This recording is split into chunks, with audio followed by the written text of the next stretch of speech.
Assalamualaikum warahmatullahi wabarakatuh. Perkenalkan, nama saya Nesa Efriani, NIM 24186206079, Prodi PGSD Fakultas FKIP.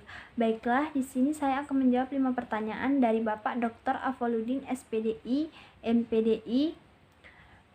Baiklah, soal pertama ialah jelaskan tujuan penciptaan manusia serta berikan dalil Al-Quran. Yang pertama, ibadah. Allah Subhanahu wa Ta'ala menciptakan manusia untuk beribadah kepadanya. Hal ini adalah alasan yang paling utama yang perlu kita pahami. Penjelasan tersebut tercantum dalam surah Al-Baqarah ayat 21 yang berbunyi, Bismillahirrahmanirrahim. Ya ayyuhan nasa budu rabbakumul ladzi khalaqakum waladzina min ablikum la'allakum tanta'un, yang artinya, wahai manusia, sembahlah Tuhanmu yang telah menciptakanmu dan orang-orang yang sebelummu agar kamu bertakwa. Yang kedua, sebagai khilafah. Selain ibadah, Allah Subhanahu wa Ta'ala menciptakan manusia sebagai khilafah di muka bumi ini. Hal ini tercantum dalam surah Al-An'am ayat 165 yang berbunyi, Bismillahirrahmanirrahim. Wa huwallazi ja'alakum kalaifal ardi wa rafa'a ba'dakum fawqa ba'din darajatil liyabluwakum fima atakum inna rabbawa syari'ul ikabi wa innahu lagafur rahim. Dan artinya, dan dialah yang menjadikan kamu penguasa-penguasa di bumi, dan dia menginginkan sebagian dari kamu atas sebagian yang lainnya, dengan berupa derajat yang mengujimu tentang apa yang diberikan padamu. Sesungguhnya Tuhanmu sangat cepat dalam memberikan sisaan, dan dia sungguh maha pengampun dan lagi maha penyayang. Yang ketiga, agar tahu kekuasaan Allah. Allah Subhanahu wa Ta'ala menciptakan manusia agar mereka dapat melihat kekuasaan Allah, ingin menunjukkan bahwa seluruh alam semesta termasuk tata surya, bumi, dan segala isinya terbentuk atas kehendak Allah. Penjelasan ini dapat dilihat dalam Al-Quran surah At-Talaq ayat 12 yang berbunyi, Bismillahirrahmanirrahim. Allahul ladzi khalaqa sab'a samawati wa minal ardi misalahun yatanazzalu amru bainahunna litalamu annallahu ala kulli syai'in qadiru wa annallahu qadahata bikulli syai'in ilma, yang artinya Allah yang menciptakan 7 langit dan demikian pula bumi. Perintah Allah berlaku padanya sehingga kalian dapat memahami bahwa Allah Maha Kuasa atas segala sesuatu, dan sesungguhnya Allah ilmunya benar-benar meliputi segala sesuatu. Yang keempat, mengemban amanah. Allah menciptakan manusia untuk mengemban amanah di dunia. Amanah tersebut dapat diartikan sebagai ujian dan tanggung jawab manusia selama di dunia. Amanah sebagaimana dinyatakan dalam surah Al-Ahzab ayat 72 yang berbunyi, Bismillahirrahmanirrahim. Inna aradna amanata ala samawati wal ardi wal jibali fa abaina ayyahmilnaha wa ashfaqna minha wa ma hamalaha insa innahu kana zaluma jahalu, yang artinya, sesungguhnya kami telah mengemukakan amanah kepada langit dan bumi, namun Semuanya enggan memikul amanah tersebut karena mereka khawatir akan mengkhianati pikulan amanah oleh manusia itu. Soal yang kedua, bagaimana proses penciptaan manusia, Nabi Adam dan Bani Adam?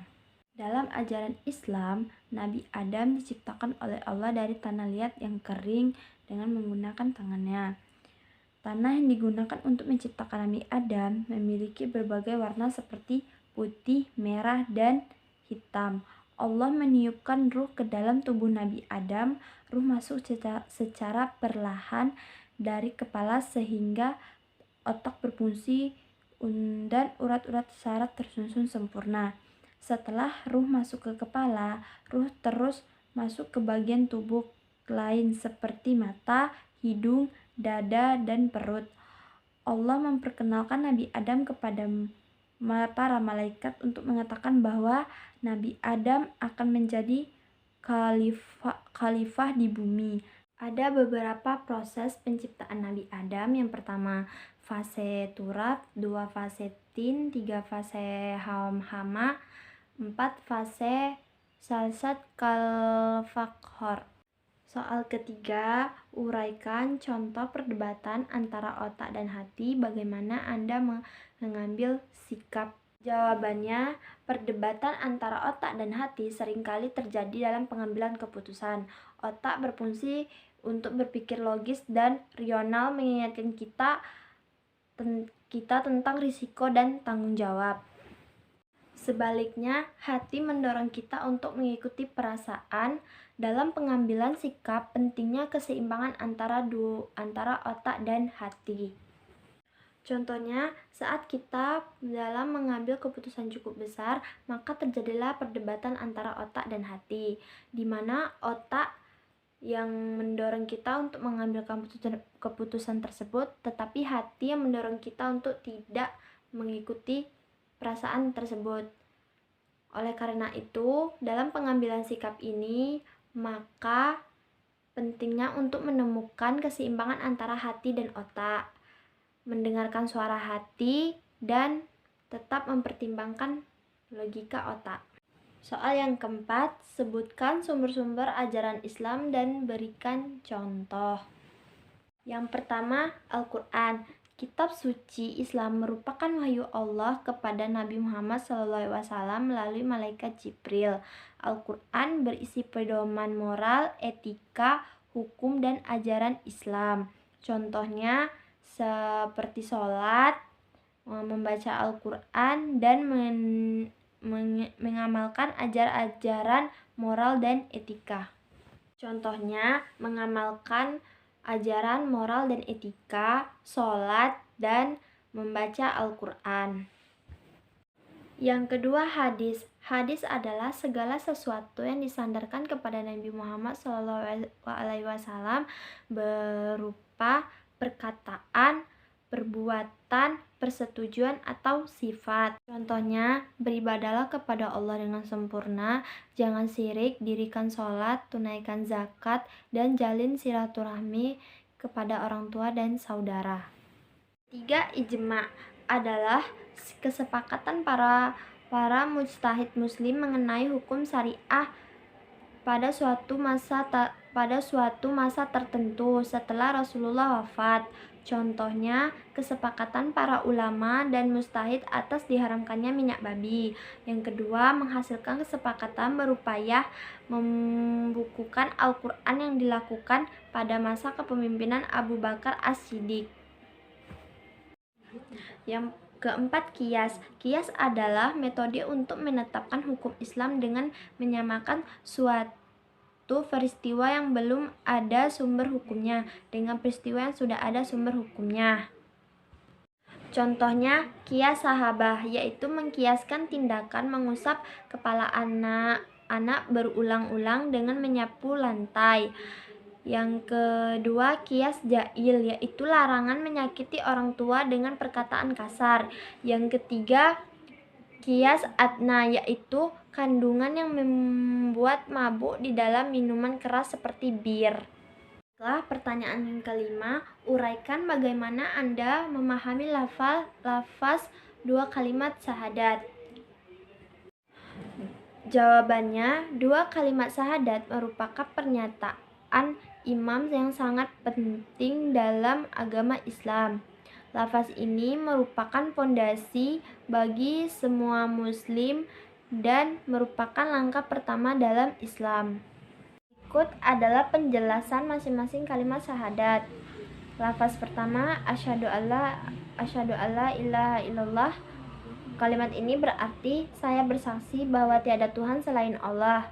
Lafaz kedua, wa asyhadu anna Muhammadar Rasulullah. Kalimat ini berarti dan saya bersaksi bahwa Muhammad adalah utusan Allah. Dua kalimat syahadat bukan hanya sekedar ucapan, tetapi merupakan pernyataan imam yang mendalam. Memahami makna di balik lafaz ini sangat penting bagi setiap muslim karena hal ini menjadi dasar dalam menjalani kehidupan beragama dengan menghayati dan mengamalkan syahadat. Seorang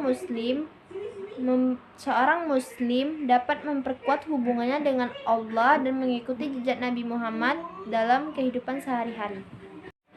Baiklah, itu adalah jawaban dari 5 pertanyaan yang diberikan oleh Bapak Dr. Afdoluddin, SPDI, MPDI. Saya akhiri. Wassalamualaikum warahmatullahi wabarakatuh.